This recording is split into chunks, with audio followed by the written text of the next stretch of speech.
Okay, we are trying things.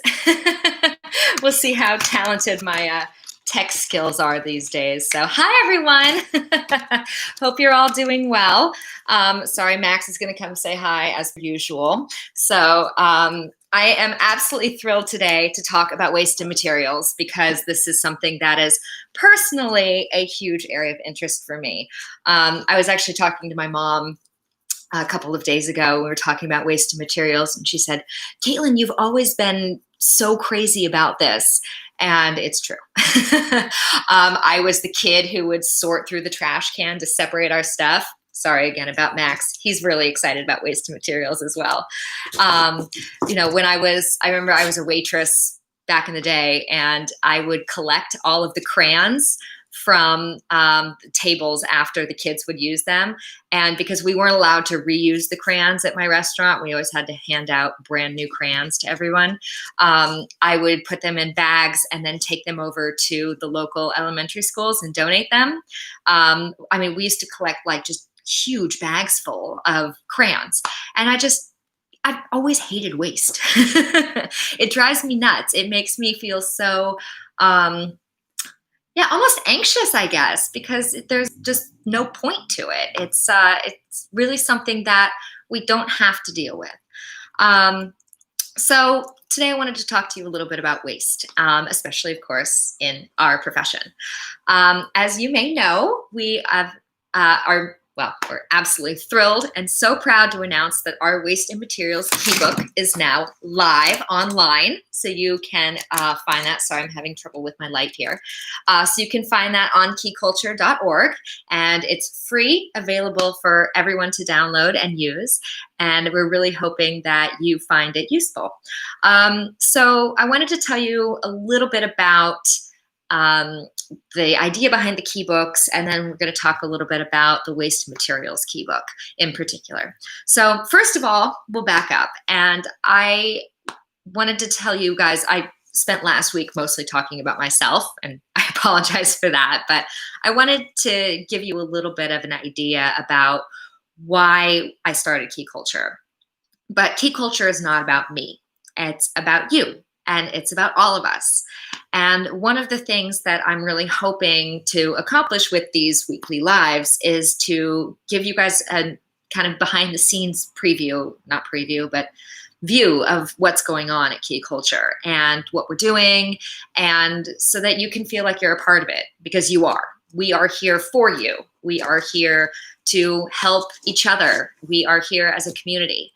And so it's really important to me that you know who's behind Key Culture, what we're doing, and now you know why we're doing it. So when I was a practicing conservator, as I told you guys last week, I wanted to figure out how to be more sustainable. And at that point, I was thinking more environmental sustainability. But basically, I wanted to figure out how I could start practicing more responsibly in my own job. And I didn't have the time or the energy or the patience to go out and do all of this research and figure out, what I could do. So I really felt that I needed someone to just tell me what to do. And that's what I wanted. Tell me what to do. And so that's what the key books are. Here's what you can do. It's really confusing and overwhelming to try and figure this out for yourself. And so that's what we're here to do. And that's what we're here to help you with. So the key books are your step-by-step action guide on how to be sustainable. And waste materials is the first one. Now, the reason we started with waste materials is because it's a really easy entry point for sustainability. Basically, it's visible. You can see it, you can touch it, you can feel it, you can pick it up. And it's really easy to assess and measure your waste because, once again, it's very tangible. So it's a great entry point. And it was my entry point into this journey of sustainability. And I think for a lot of people, it's their entry point as well. One of the biggest questions we always get is, can I recycle my gloves? We'll talk about gloves in a minute. But basically, the idea is that it's a great place to start because it's such an easy way to measure your success, and also because it's such an easy thing to see. So our Waste and Materials Key book goes through various concepts as well as provides tangible actions for you to take to start mitigating your waste. So I wanted to talk a little bit today about some of these concepts and the principles that you'll see in our Waste and Materials Key book. The first one we're going to talk about is circularity. Now, you may have heard of the circular economy, but I do want to clarify that the circular economy is not a financial thing. It's actually a design system. Circularity is about designing out waste. It's about making products and materials that are built to last. And they go through different streams and processes, but they don't have what we call an end of life. Right now, what we're living in is what's called a linear economy. And this is where you make something, you use something, and then you throw it away. And then you don't think about it anymore because it's gone, you served its purpose, we're finished with that. Circular economy is it takes a material, you make something out of it, but then it keeps it in the system. So it's actually something that can be continuously reused, repurposed, recycled, but it never goes to that end of life disposal. So this is how we look at the new economy. So it's not just a financial thing. It's actually much more about our waste and our materials and how we can eliminate waste. So I want to give a huge shout out right now to the Ellen MacArthur Foundation. They are the global authority on circularity, and I would like to encourage everyone to check out their website. Have been fortunate enough to start working with the Ellen MacArthur Foundation. It's been a huge honor to help out with some of their projects from linear to circular, and it was an especially huge honor to have them help out with our Waste Materials Key book. So you'll see some EMF people in there. So circularity is this big picture concept, and a way to tangibilize this or to break it down into something that's really applicable for us in our jobs is what's called the 5 R's. Now, you may have grown up seeing that little recycling triangle. It's reduce, reuse, recycle.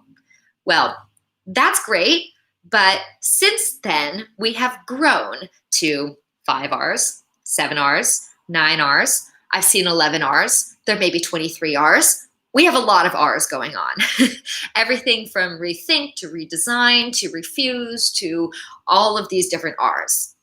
At Key Culture, we use the 5 R's because that's enough to remember for now. So the 5 R's are refuse, reduce, reuse, repurpose, and recycle. And basically what the 5 R's mean is what you can do in order to eliminate or mitigate your waste. So you can follow these 5 R's. And the most important thing to remember, though, is that you need to do this in order. Oftentimes, we think about recycling as our best option for disposing of materials because you think, oh, if you recycle something, it has a new life again. Isn't that wonderful? But recycling is absolutely your last resort.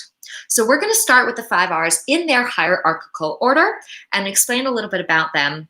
And then we'll get into recycling. And then I think by that point, we'll have a pretty good understanding of why that's the last thing we should do. So let's start with R number 1. That is refuse. Now, refuse actually has 2 different meanings. The first one is refuse to use something. Ask yourself, do I really need to be using this? So obviously, if you don't use something in the first place, then you're not going to waste it. So that's a really easy win. Refuse can also have to do with the choices you make on your purchases. So you can refuse to buy materials from companies that don't have social and environmental sustainability policies. You can refuse to buy materials that have negative carbon impact or footprints. So it's really a great way to start thinking about where your materials are coming from and also if you need to be using them. So refuse is step number 1. Step number 2 is reduce. I always like to use saran wrap as an example for this, or plastic cling wrap. And when you're using a material, so you've decided, step 1, refuse, I can't refuse it, I have to use it, it's really necessary. Okay, Step number 2 is to ask yourself, how much of this do I need to use? So this is basically, instead of using this much, can you use this much? So reducing the amount of material you use. Obviously, the less material you use, the less waste you're going to produce. So this is step number 2. The next step is reuse. So once you've used something, you can think, can I use it again? Gloves are a great option for this. So if you're using gloves, can you reuse them? Do you need to throw them away? Or is it possible to maybe wash them off? Or is there another place that you can actually find use for them? So definitely check out our ebook for all the tips on glove reuse, by the way. There's some really great options in there. The next one is repurpose. So there is a difference between reuse and repurpose. Reuse implies that you're using a material in the same way it was intended to use to begin with. Repurpose is where we can get creative. This is when we find new and fun ways to use a material. So this is something like taking ethafoam cutoffs and putting them into a pillowcase and sewing it up and making yourself a nice cushion out of it. It's a repurposing of the same material. So this is option number 4. Finally, at the very end, if you've gone through all of those R's and you've exhausted, you've reused the glove 17 times and then you repurposed it, you brought it home and you were using it around your kitchen, and now it is so torn and dirty that you have to get rid of it. Last option is recycling. Here is why recycling is your last option. Because when we think of recycling, we think, okay, you take this material and then you recycle it and it turns into this material. And isn't that wonderful? But the problem is that traditional recycling is actually really carbon intensive. So here's how this works, because also recycling is a bit of a misnomer. There are 3 different types of recycling. The first one is what's called upcycling. This is where you take a material and you turn it into a new material of higher value.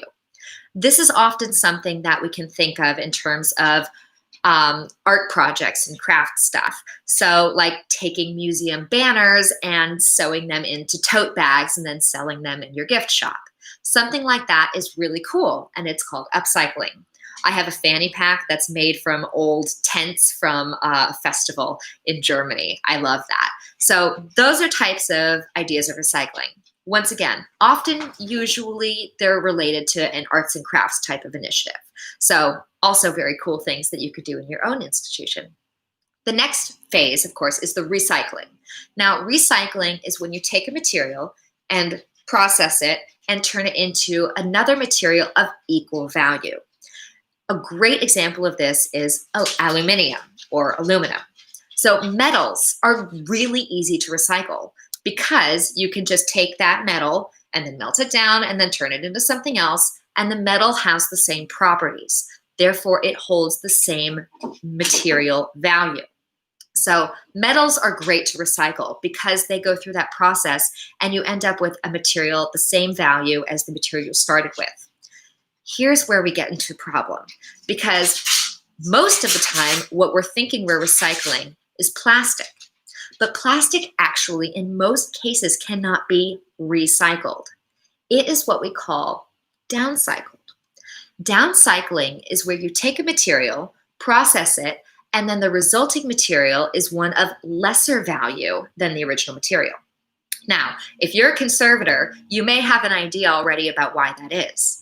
When you process a plastic, those polymer chains break, and consequently, the material that you're processing into has lower inherent properties. So its characteristics are different. It may be less transparent. It may be more brittle. It may be less impermeable. So it's really difficult to actually recycle plastic. The other thing that we need to keep in mind when we're talking about recycling is all of the other parts about the process of recycling. The transportation, the processing carbon footprint, the factories, where is this being done? For a really long time, all of the recycled materials in the United States were shipped to China to be recycled. So, the carbon footprint of shipping all of the waste of the United States to another country, a third of the way around the world to be recycled, may mitigate or offset a little bit that recycling part of it. So, it's really important not to only think about the actual material that you end up with, but also what the carbon footprint of the recycling process is. Now you know more than you ever wanted to know about recycling. And that's just one page of the key book. So there's a ton of really amazing information in there. And I really hope that it's helpful for you. So the key book will go through these various concepts. And then it's also going to show you how to actually apply them. And it has been such a great pleasure to work with this incredible team that has put together the key book. So I'd love to give a huge shout out to all of our contributors and our advisors, especially, of course, to Kim and Justine, who took the lead on this project, and then also to all of our contributors, including Leah Colabello and the Planet and Purpose Solutions, as well, of course, as the Ellen MacArthur Foundation and Art to Zero. So thank you guys so much for all of your input. And I know I'm forgetting people, but I just am so grateful for everyone who helped out to make this key book possible. The process has been really interesting because what makes our key book so valuable is the fact that it's made in combination with sustainability experts and cultural professionals. So we have the expertise and the real solutions from the sustainability people who know what they're talking about.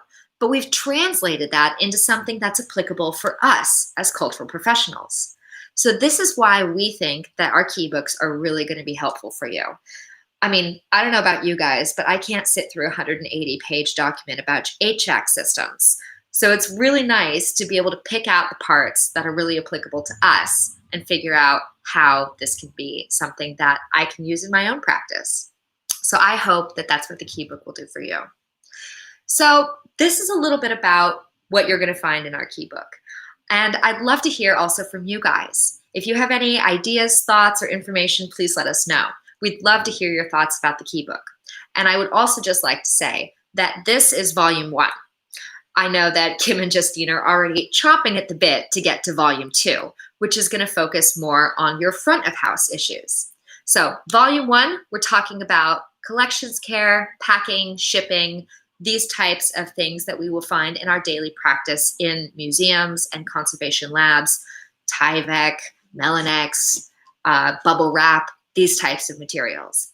Volume 2, we're going to be looking at things like plastic straws and things in your gift shop. So more of that front of house aspect. And I'm really excited to get involved with that as well. So I'd love to also, of course, open up and hear from you guys here and see if you have any questions about waste and materials. So if you do, please go ahead and throw them in the chat. I'm going to be jumping back and forth between YouTube and Facebook. So if you don't get your question answered immediately, please let me know, but I will be jumping back and forth. But I wanted to also talk a little bit today about what we're going to be coming up with next, the Sustainability Key Book. On Monday, we will be launching our second key book, and I would love to have you guys give us some feedback on that as well. Social sustainability is something that's really complicated, but it doesn't have to be that complicated. It just feels really complicated. And so our key book for social sustainability is going to be outlining a little bit more about how we can be more ethically and humanly centered and more responsible with our own practices, and what the roles are really of museums and institutions in dealing with social sustainability. So I'd love to, as I said, if you have any questions or anything about waste materials, please feel free to jot them in the chat, and I'd be answered anything that you have to ask about. And I think that, I just wanted to give a huge shout out to not only the team that put together the key books, but also all of everyone at Key Culture who made the key books possible. It is just such an extraordinarily huge accomplishment and just absolutely amazing for how well everyone worked together and bringing this all together and making it happen. So would love to give a shout out to our design team and our supervisors and everyone who helped us out. So thank you, Lauren, Erica, Molly. You guys are all absolutely brilliant. Thank you so much. So, okay, we've got a question here. It would be great to hear more repurposing ideas for general use. Okay, well, let's see. If we're going to be talking about general use, I'm assuming we're going to be talking about some of our home stuff as well. Now, as I said, the key book really outlines a lot of repurposing ideas for our museum materials. But I'd also like to tell you a little bit about some things that I do in my house. So my COVID hobby has been collecting wooden pallets from around my neighborhood because apparently they're everywhere, and making flower boxes out of them. I have a couple here, but I'm not really sure you can see them if they're over there behind Max's bones. But it's really been so much fun to actually take all of these and make them into something that's really useful. So I'll take some pictures and I'll put them online for you guys so you can see what I've been doing with those. Another thing that I've been doing is collecting the corks from my wine bottles, because I do love wine, and cutting them up and then using them as the base for my flower boxes so that they don't scratch my windowsill or the floor or anything like that. Also, so there's some air circulating underneath them. And that's actually something that you can do if you're working at your museum, is bring your wine corks in. Of course, cut off the bottom part where it actually has wine on it so that you don't contaminate your objects. And then you can cut those to be really great prop materials. So it's fantastic for if you're taking a picture of an object or if you need to prop something up during a conservation treatment. Also prop materials for displays. So that's a really nice little reusable tool. Some of the other things that we like to look into in terms of reuse and repurposing, as I said, we talked a little bit earlier about making your own cushions. And I think that this is something that is a really great idea because there's so many things, materials that you can make your own cushions with. I already talked about ethafoam, but also old cardboard. You can shred that up and make it into packing material or make it into a cushion as well. Anything that's dirty, it's great because you don't have to throw it away. You can just put it into something else that's not going to be in contact directly with your object, and then you don't have to waste that. So a lot of times, I know that when I was a practicing conservator, we had foam padding on top of our desks. And then of course you'd spill pigments on it, or you'd spill, paraloid on it or whatever it was. And then the surface was contaminated. So then you throw it away. But instead of throwing it away, why don't you shred that up and put it in a pillowcase, sew it up, and then you've got yourself a cushion. And of course, those are great because you can also customize the size and shape. And actually, in our key book, we also talk about using Tyvek instead of pillowcases. And you can just sew up Tyvek scraps and then stuff ethafoam inside, and voila, you've got yourself a customized pillow. So that's also a really nice way to do things. So let's see. Oh goodness, I've got comments. I'm really good at this, by the way. All right, let's see here.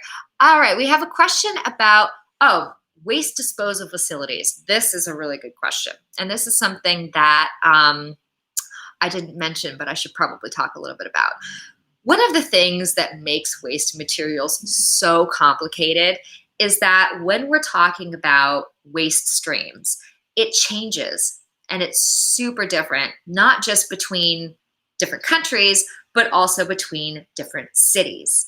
So I always get the question, oh, Caitlin, can I recycle this? Or, if I throw this away, what's going to happen to it? And I have to tell you that I don't know the answer off the top of my head. I'd have to look it up. And the reason is because regulations are so different in different parts of the world. So we don't get too much into bioplastics in this key book, but we will get into those a little bit more in the next key book, but we do still talk a little bit about them. And I'm going to give you guys my little rant on bioplastics. So Elizabeth Bagley, who's a very good friend of mine and the former director of sustainability at the Cal Academy of Sciences, and now the director of Project Drawdown Learn, was telling me a really interesting story. And she said that at Cal Academy of Sciences, they have this Thursday night 21 plus night. And I actually went to it a couple of years ago. It was so much fun. The museum stays open late and you can go in. You, of course, have to be 21 plus. And there are bars set up around with like DJs and you can drink and then you can go look at the exhibitions. And it's just a really, really fun night. It's super lively and it's every Thursday. Obviously not right now because of COVID, but hopefully that'll be coming back very soon. And when they first started this Thursday night drinks night, they thought about, okay, well, what are we going to do for the cups? Because obviously we want to be as sustainable as possible.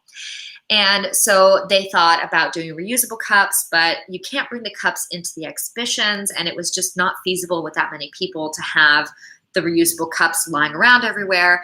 And how do you wash them and all of these things? So they thought, all right, well, let's just use bioplastic that's compostable. So they bought compostable cups, and they have the beautiful little cups with the little swish sign on them, and they put them out. And Elizabeth finally, at one point, saw all of these cups going to the waste disposal center and thought, I'm going to go check out what's going on there. And so she went down and talked to her local waste disposal expert, and he told her that actually those cups were not being composted. Here's the problem with bioplastics. A lot of the time, industrial compost facilities sell the compost to local agricultural entities, so farms or places that can actually use the compost for its nutritional value. Bioplastics don't have the nutritional value that is desired, and consequently, a lot of places don't compost them. So this makes it really, really tricky, because you may think what you're doing is wonderful and sustainable and have your little green check mark, but actually if you go down to your waste processing center, you'll find out that they're taking those bioplastics out and throwing them in the incinerator. The waste manager actually told Elizabeth that it would be more sustainable to use the #1 PET plastic cups because those did get recycled. But of course, when the Cal Academy of Sciences rolled out their Thursday night with those great solo red cups, they got a lot of backlash. So it's very tricky sometimes to find a solution. Now, the Cal Academy of Sciences has come up with a new system of reusable cups. Unfortunately, COVID hit and they haven't had a chance to try it out yet, but they'll get back on that. So I think that, very long story short, it's really complicated to know what the best solution is. And this is one of the reasons that we have the Key Futures program and your Key Coach, because while it may be overwhelming for you to try and figure out, okay, should I use compostable bioplastics? Do I need to use red recycled plastic? Do I need to use what is the best thing for me to do? This is why we have Key Coaches, here to help you find the answers to these types of questions. So I would say that in terms of finding out what your local waste disposal and processing facilities are, ask us for help, because I know that that can be a little bit intimidating. We're also working on a survey questionnaire that you can use when you go over to your waste processing center to help you find out what some of the most sustainable solutions can be for you. In terms of bioplastics, I wanted to just very quickly give you a little hint about them in terms of biodegradable versus composting, because this is a question I get a lot. Basically, the difference between biodegradable and compostable is that composting is the biodegradation process done in human context. So it's a controlled process of biodegradation. Biodegradation or biodegrading does not have a time limit on it. So something can be biodegradable in 6 months, in 6 years, or in 600 years. Composting is the biodegrading process done in ideal conditions by humans in order usually to create something that is nutritionally valuable for the agricultural sector. So bioplastics that are compostable are able to be broken down in compost in those ideal conditions, but they may take a lot longer to biodegrade in the natural environment. So the other thing that's really tricky about bioplastics is that you have two different kinds. You have bioplastics that are made from renewable resources, such as corn starches or sugars. And then you have bioplastics that are made from petroleum-based. Now, those bioplastics that are petroleum-based are still compostable or biodegradable, but because they don't come from renewable resources, they still have quite a carbon footprint. So it's important when you're looking at your bioplastic to make sure that it comes from renewable resources and that it's biodegradable. So this is something to keep in mind. And once again, we'll get more into that in next volume of our Waste Materials Key Book. All right, I want to see, so that's my rant and rave about bioplastics. I wanted to see if there was anything else that we had questions about before I wrap up, because as usual, I'm running out of time. Hi, Kate, thank you so much. Kate wanted to know about making best choices for materials we do have to buy, use in conservation practice, knowing the LCA tool is coming, but feeling impatient. I can understand that. So the key book does go a little bit into how to make choices. I'd say, you know, some of the things that are really important to keep in mind when you're buying materials is indeed where are they being sourced, also what their impact is, and what are the opportunities for disposal after use. And the key book goes into all of that. So the key book goes into various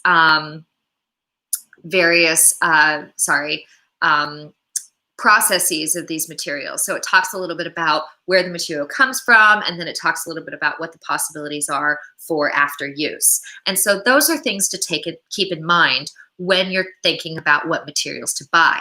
The other thing that's important to think about in terms of purchasing materials is where does it come from? Is it possible to buy things from a locally produced source? So if you're in New York, is there a supplier in New York that also makes the product in New York, rather than buying something that's being made in China and having to be shipped over? So it's also important to know where things are being sourced from. And I think that that's a really great way to start. And maybe this is an idea for another tool that we can add to the toolkit in terms of, you know, maybe a survey about, you know, the steps that you can take to figure out which materials and tools to buy. But if you have a specific material that you're looking at to purchase, check out that section of the key book, and that will help outline a little bit about what the carbon footprint of the project is in terms of if it's, you know, made from renewable sources or not, and then also what the opportunities are for going through those 5 R's, seeing if you can find a more sustainable alternative, seeing if you can find a great reuse or repurpose for that material, and then also seeing what its end-of-life options are if you do end up having to discard it. So definitely check that out. And then, of course, if you have any further questions, ask us. That's what we're here for. So always happy to have conversations about things. So please definitely keep in touch with us about how you're feeling with the key book, if it's useful, and then if there are more things that we can do to support. So I'm seeing Kate say that would be helpful. So let's do that. We'll consider that a next step in our toolkit. All right. I've seen that I've gone over. I always tend to do that. But thank you guys so much for joining today. I hope it was helpful. I hope that the key book is helpful. I hope that you enjoy our the Waste and Materials key book, and really, really excited about social sustainability next week. I hope that you enjoyed learning more about waste materials. I hope it wasn't too lectury, but this is definitely something that I've always been, you know, I was that crazy girl digging through the trash, you know, separating it out. I always had reputations, no matter where I worked, for being the crazy recycler. I used to work at a cheese shop here in Amsterdam, and I would actually dig out the paper packaging from the trash and then bicycle it over to the recycling bin and put it in the recycling bin myself, because we didn't have any recycling at the shop. So, you know, it's okay to be crazy. You can't beat me. So don't feel weird if you're the only one at your institution who's being overly obsessive about waste of materials. You are not alone. Come join the club. So thank you guys so much for tuning in. I hope you enjoyed tonight's chat. Really looking forward to hearing from you. Really looking forward to seeing you guys soon. And have fun with the key book. It's been an absolute labor of love. It's been such a pleasure. And looking forward to talking to you guys more about our next key books as they roll out. And Key Futures, which is launching on the 28th. So please keep a lookout for the invitation for our Key Futures launch event. We'll be doing a live Q&A, as well as having some special guests. And then, of course, introducing the program, telling you more about what it can do for you and how we can start working together to becoming a more sustainable sector. So thanks, guys. Have a great evening. I'm going to go feed Max. That's why he's barking at me so much. And talk to you next week. Ciao, ciao.